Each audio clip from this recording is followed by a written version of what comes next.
उसके एनालिसिस और उपयोग के लिए भी अब एनआईए इनिशिएटिव ले रही है। परंतु मेरा सभी राज्यों के पुलिस प्रमुखों को आग्रह है और विनंती भी है कि आपके सभी स्तंभ की ट्रेनिंग में ये डेटा के उपयोग को हिस्सा बनाइए। अमित गर्ग जी यहां बैठे हैं। हम राष्ट्रीय अकादमी में तो अब बनने वाले सभी एसपी को इसका ढंग से प्रशिक्षण देंगे, परंतु जब तक डीवाईएसपी, पीआई, पीएसआई इस सबको भी ये डेटाबेस के उपयोग का महत्व नहीं समझाएंगे, मैं नहीं मानता इसका उपयोग हो पाएगा। तो मैं चाहता हूं कि इसका उपयोग ज्यादा हो और मैं एनआईए को भी कहना चाहूंगा कि क्वेरी बेस्ड एक्सेस के माध्यम से ये डेटा को नीचे पहुंचाने में आपने भी कोई तंत्र को समन्वयित करना चाहिए और तंत्र की रचना करनी चाहिए। रैंसमवेयर, मेलवेयर, ये सब से ये डेटा की सुरक्षा की जिम्मेदारी भी एनआईए ने ही लेनी पड़ेगी। नेशनल क्राइम रिकॉर्ड ब्यूरो ने ठीक प्रकार से व्यवस्था की है, परंतु एनआईए का दायित्व है कि जितने भी डेटा की चोरी के मामले दुनिया भर में आते हैं, इसका एनालिसिस कर टाइम टू टाइम अपनी सुरक्षा को अपग्रेड करना चाहिए। एनआईए एक्ट में हमने जो सुधार किया, इसमें ह्यूमन ट्रैफिकिंग, साइबर, आतंकवाद, विस्फोटक पदार्थ का अधिनियम और आर्म्स एक्ट को भी अब हमने डाल दिया है। और इस सब का नतीजा अगर हम देखें तो देश में तीनों सेक्टर जो हमारे लिए नासूर बनकर खड़े थे, चाहे कश्मीर हो, चाहे नॉर्थ ईस्ट हो, चाहे वामपंथी उग्रवाद हो, तीनों जगह पे उग्रवादी घटनाओं पर एक मजबूत स्थिति, कंट्रोल हमारी सुरक्षा एजेंसियों ने प्राप्त किया है। वो हम सब के लिए संतोष का विषय है, मगर इसको और आगे ले जाना है। आज एक विषय आपके सम्मेलन में, 2 दिन के सम्मेलन में है, इसमें यूएपीए के मामले में किस प्रकार से जांच हो और किस प्रकार से प्रोसिक्यूशन की कार्यवाही हो। मैं इसलिए उदाहरण देना चाहता हूं कि एनआईए भी यूएपीए का ही उपयोग करता है। एनआईए ने 632 मामले दर्ज किए और इसमें से 498 में लगभग 500 में आरोप पत्र दायर कर चुके हैं और 95% से ज्यादा दोष सिद्धि का दर है।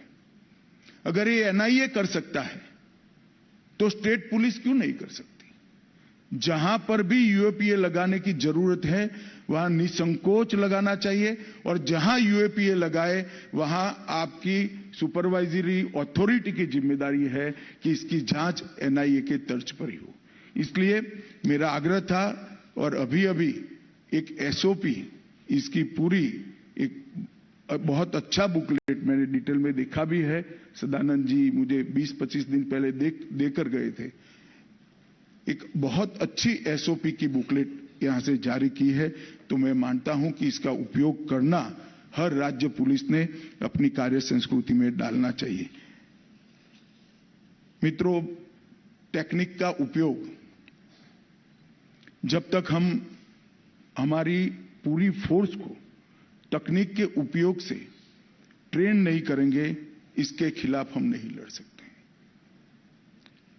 अब आतंकवाद का सामना जो हमें करना है वो समझकर चलिए। वो सीमाहीन और अदृश्य तरीके से आतंकवादी हमले और उनका षड्यंत्र हमारे खिलाफ खड़ा है।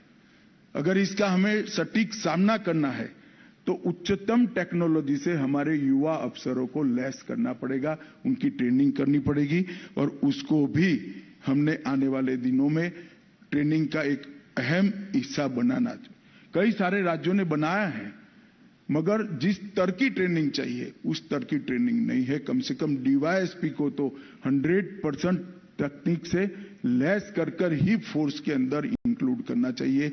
और मैं सभी राज्यों को ये कहना भी चाहता हूं, अगर आप इसमें मदद की जरूरत है तो हैदराबाद की एकेडमी भी आपको मदद कर सकती है। टेररिज्म, टेररिस्ट और टेररिज्म के इकोसिस्टम के लड़ने के लिए गृह मंत्रालय ने जो प्रोएक्टिव अप्रोच बनाया है, उसमें हम एक अगला कदम लेकर आ रहे हैं। कुछ ही महीनों में national counter terrorism policy and strategy लेकर हम आएंगे, जिसमें आप सबकी भूमिका अहम होगी। भारत सरकार का गृह मंत्रालय पॉलिसी एंड स्ट्रेटेजी का दस्तावेज बना सकता है, इसमें हमें अपनी भूमिका का निर्वहन भी कर सकता है, परंतु जैसा मैंने कहा कि पुलिस राज्य का सब्जेक्ट है, लड़ना तो राज्य की पुलिस ने ही पड़ेगा। सारी एजेंसी आपके सपोर्ट में रहेगी, सूचना देने से लेकर एक्शन लेने तक। परंतु जब तक एक ऐसा ग्रुप नहीं बनेगा राज्य के अंदर जो टेररिज्म के खिलाफ जीरो टॉलरेंस का मूड रखता हो, तब तक ये सफल नहीं हो सकता।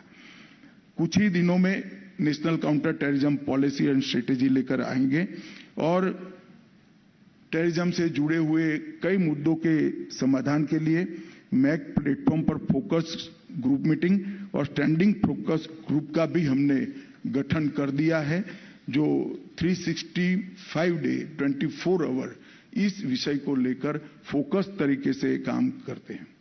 मैं आज 3 आपराधिक कानूनों पर भी आपको बात करना चाहता हूं, क्योंकि राज्य के बहुत सारे पुलिस प्रमुख यहां पर है और बाकी लोग ऑनलाइन जुड़े हुए हैं।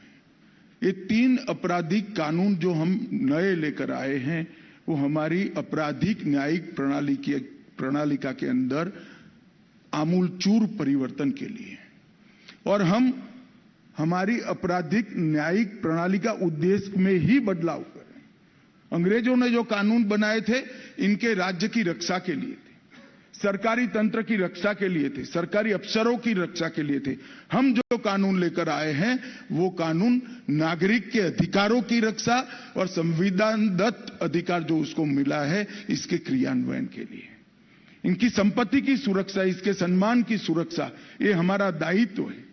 तो तीनों कानून के लिए सभी राज्य के पुलिस विभागों ने बहुत अच्छा काम किया है, मगर मेरा अभी भी आग्रह है कि लेटर एंड स्पिरिट में इसको लागू करने का काम को और स्पीडी किया जाए, जुडिशियरी के साथ भी समन्वय किया जाए, जेल को भी अपग्रेड करनी पड़ेगी। एफएसएल का जो हमने प्रावधान किया है, इसको सफल करना है तो मैन पावर के लिए आपने अपनी राज्य सरकारों से बात कर उचित मैन पावर की प्राप्ति करनी पड़ेगी, तभी जाकर अपराधियों को सजा दे पाएंगे और जिस पर अपराध नहीं है वो लोगों को समय पर रिहा करेगा। मैं आज आप सभी को कहना चाहता हूं, गृह सचिव अभी कोऑर्डिनेट कर रहे हैं, इसके अंदर एक प्रावधान है कि एक निश्चित मात्रा में ट्रायल के तहत कोई जेल में रहता है तो उसको अपने आप बेल देने का एक प्रावधान है। 26 नवंबर हमारा संविधान दिवस है।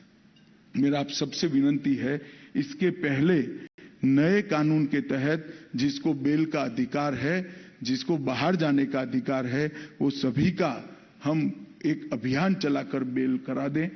हमारे गृह सचिव जी आपके साथ इसको कर